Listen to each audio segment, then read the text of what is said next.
The world is filled with darkness, but some souls carry a shadow so deep it swallows everything in its path. One such shadow belonged to a man named Marcus Holloway. Marcus grew up in the rugged lands of Australia, a place of breathtaking landscapes and endless skies, but there was nothing beautiful about him. He was a man who had always walked the line between lawlessness and evil, dipping his hands in crime like it was second nature. But at some point, it wasn't enough. He needed more. And so, he decided to kill. It started when he was 26. He was driving along an empty stretch of highway when he spotted two young women, dark and hopeful, their thumbs outstretched for a ride. He pulled over, flashing them a grin that masked the monster within. They got in, unaware of the nightmare waiting for them. At first, it was small talk. Where were they headed? What were their plans? But when they didn't respond to his flirtations the way he wanted, something inside him snapped. He pulled over, his fingers curling around the handle of a knife. The air was thick with terror. He assaulted at least one of them, his voice low and menacing. Then, as if the universe momentarily grew a conscience, an opportunity for escape presented itself. He stopped at a gas station, and somehow, by sheer luck or fate, the two women broke free, running until their screams reached the ears of bystanders. The police were called. Marcus was arrested. Justice should have been served that day.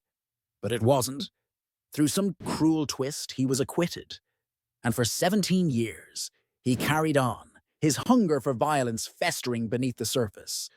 Until one day, it erupted again. He was 45 when he struck next.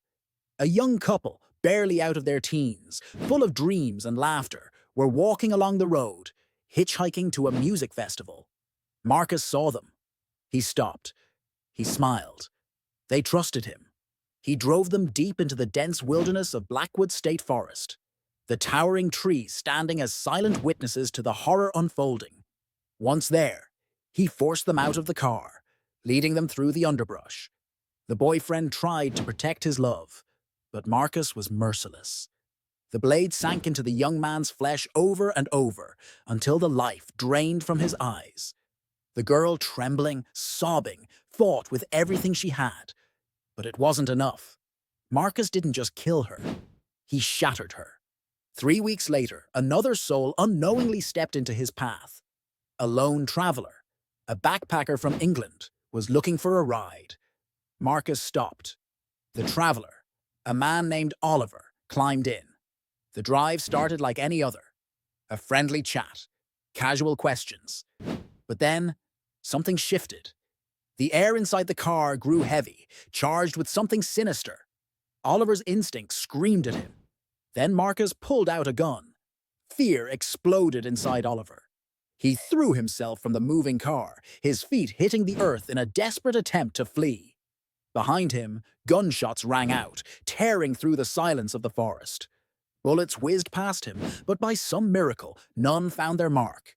He ran until his lungs burned, until he reached a road where a headlight shone like salvation. He made it. He reported Marcus. But the police did nothing.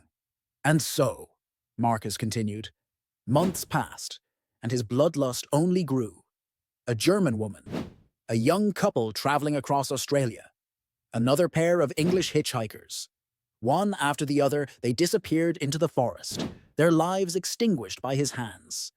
For years, they remained nothing more than names on missing persons reports. Their families waited, hoping for answers, hoping for a miracle. But the outback is vast, and the dead do not speak. Until one day, they did. Two runners, navigating through the thick wilderness of Blackwood State Forest, stumbled upon something horrifying. A skull, bleached by the sun, remnants of a life stolen too soon. The authorities were called. And as they searched the area, the ground gave up its secrets. One body, then another, and another. 7 in total. A serial killer was among them. And the town knew exactly who it was. The police had suspected Marcus before. His violent history, his eerie presence, the accusations from years ago. They all pointed to him. But suspicion was not enough. They needed proof. And proof came from across the ocean. In a quiet home in England, Oliver sat watching the news. The discovery of the bodies, the search for a murderer. It was all over the international broadcasts. And then, the images flashed across the screen. The location, the pattern, the story. His blood ran cold. He knew that forest. He knew that man. He picked up the phone and called the Australian authorities. He told them everything. The ride, the gun, the chase through the woods, the face he would never forget. And when the police placed a photo in front of him, he didn't hesitate. "That's him," he said. "That's the bastard." The raid came swiftly. 50 officers stormed the Holloway compound, their boots thundering against the earth. They found weapons matching the ones used in the murders. They found backpacks, clothing, journals, remnants of the lives he had stolen. Marcus was dragged from his home in cuffs, his face void of remorse. The trial was swift. 7 counts of murder. 7 life sentences. But the ghosts of the missing whispered of more. Of the others who had vanished into the wild, their bodies never found. He never confessed. He rotted in prison for 23 years before cancer did what justice could not. He died alone. And somewhere, in the hearts of the families he destroyed, there was a small sliver of peace. Not justice, but peace.